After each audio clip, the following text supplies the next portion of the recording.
This is Andi Purewal, Boxing Social in association with Betfred. I'm joined by former, well, the lawyers failed on me. Woo. So I know. Why is it about me and you want me film? Johnny, I blame you, but I've managed to readjust my settings. You're looking as beautiful as ever. Obviously, we're here at the, well, just seen the open workouts finish. What did you make of seeing them both in the ring? And me, obviously, not giving much away. Neither of them did. You just saw two confident fighters that don't really care. They just want to win, no matter what. What they said, how they looked, and everything. To me, I just thought it's a great recipe for a wicked fight. What do you actually expect to see on Saturday night, Johnny? It seems to be a fight which nobody can give a full kind of breakdown or opinion on, because it seems to be it's who's got more left and nobody knows. And how often does that happen? How often do you get such a divided opinion of what the result could be? Cal's, he's my boy, man. We're from the same gym. I can't even say if he'd win or lose, because I can see how both fighters can win or lose. If you'd have asked me 10 years ago who won, I'd say Amir Khan. If you asked me 5 years ago, I'd say Khan-Brook. You ask me now, I have no idea, because I know what both fighters are capable of doing.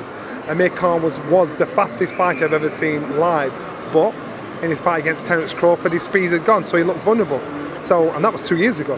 So you've got to think to yourself, if his speed has gone, he'll be able to keep it up for 2 rounds, and then he's got problems. For Khan-Brook, the vulnerability is the eyes. Is Amir Khan strong enough to take advantage of the eye socket? Is he quick enough to stay on his feet and stay away from Khan-Brook? Because both fighters are slowed down now. So that means physically this will be more taxing on both fighters than it would have been 5 and 10 years ago.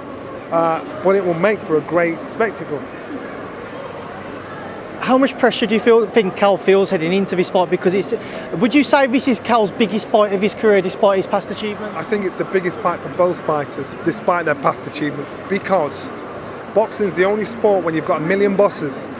You win, everybody's slapping you on your back saying how well you did. You lose, and everybody's saying how rubbish you are, telling you you're rubbish for what you do. And I don't mean just once a day. I mean every time you bump into someone, or it's that knowing look, judging. Boxing's that sport, so it's going to be so hard for these guys to walk down the street and accept defeat. It's going to be unbearable for both. So the pressure's on for the win. But what's more important? Do they think stuff it? You know what? I don't care what you lot say. I just want to be that guy in front, and that's what I think. Johnny, who do you think a defeat would hurt more? It's equal. It's equal. Both fighters at the end of their career. This is the only fight either one of them can lift themselves for so much and train so hard for, because there's nobody else out there for them, and it's each other. So it's going to burn either way, both fighters as much. I've seen people suggest that in Cal's case, if he's to be successful, he'll have to win within the first 3 or 4 rounds. If Amir's to be successful, it'll be after that. Many think he will not go the distance with that in mind. Do you agree with that sentiment? No, I don't believe he'll go the distance, but I do believe that this fight can be won and lost by both fighters. It's a case of what they've got left when the bell goes, and that's it. If one's got a little bit more left than the other, then you've got to lean towards him, because you can understand why both fighters could win or lose. Johnny, you filmed the gloves are off with him the other day. What did you make of it, and how tense of a situation was that? This was very tense. They edited a lot of it out, because these guys were really getting at it. And it's not, you can always find out when someone's hustling and lying or trying to BS their way through the interview. But with this one, it was proper for real. Atmosphere was stupid, and it was good. It was good to see, because you've got two fighters that really believe they want to win a fight. So to me, I'm looking forward to it, no matter what happens. Out of all of the gloves are off that you filmed during your life, Johnny, where does that one rank? I put it in the top 5. In the top 5. Remember, I've seen those boys brawling. I've seen those boys pushing and pulling over a table. I've seen those boys get to the point where you've got to walk one out and put him in the green room to cool down. So I put it in the top 5. Johnny, just get your thoughts on a couple of the things. We spoke about it a couple of weeks ago. You banned Junior Williams' card. Dillian Whyte's radio silence. He hasn't come out. He hasn't spoken still. What are your thoughts on it? He's thinking, you know what? I'm getting paid this. The fight's there. We'll get this signed. And he just wants to get on with business. I'm assuming. I'd be very surprised if Dillian Whyte said, "No, I'm not playing. I'll be very surprised. He's waited too long. He's just getting on with himself, getting on with his business. So his business talks in the background." You'll know Dillian personally, from how he's approached it and from being quiet. Do you think he's actually going to be getting underneath the skin of Tyson? I think that's more scary. You know, usually they say the loudest man in the room is the weakest. I think it's more scary because you're thinking, what is this guy doing? Where is he? Why isn't he saying anything? You can't read anything from the words he says. So you think, you know, and no matter what Golden Fury's done, Dillian's kept stum. That's more scary. Johnny, we also saw Chris Eubank Jr. after he overcame Liam Williams. Talk about a potential Conor Benn fight. Spoke to Conor, he said that the teams have had some form of discussions. How deep, we don't know, but your thoughts, Chris Eubank Jr., Conor Benn, if it was to happen at some form of a catchweight? Well, I was around when they both dads fought each other, so of course it's a storytelling fight.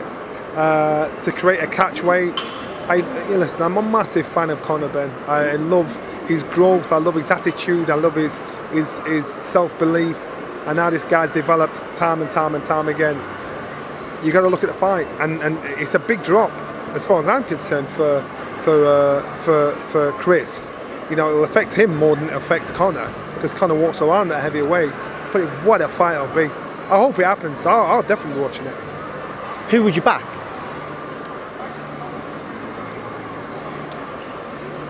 That's a tough one because I know Chris is tough. I know he's super fast, super fit. But I also know Conor Benn has improved so much.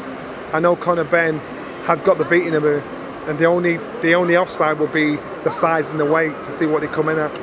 But to me, no, I don't know. It's hard, man, because I think both fighters have done themselves proud. Johnny, just final thing I want to touch on. Obviously, we saw Fraser Clark here today making his pro debut as a heavyweight. How excited to follow his journey, and how quickly do you anticipate seeing him move through the ranks? I think inside 10 fights he'll be in contention to fight for a British title.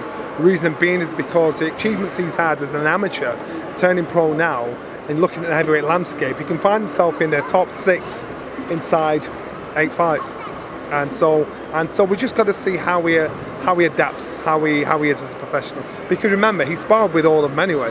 So I don't think it's a shock to him. It'll just be something new to us. Just final thing, workout today, press conference tomorrow. Are you expecting to see some antics on either Khan or Brook's teams? Without a doubt. Teams or fans, and this is what they've got to get ready for. You know, tomorrow's going to be the day that if any little one-liners are going to be dropped to get under someone's skin, it's going to be tomorrow. Mr. Johnny Nelson, as always, it's been a pleasure. Thanks for speaking to me in Boxing Social. Nice one, brother. Cheers.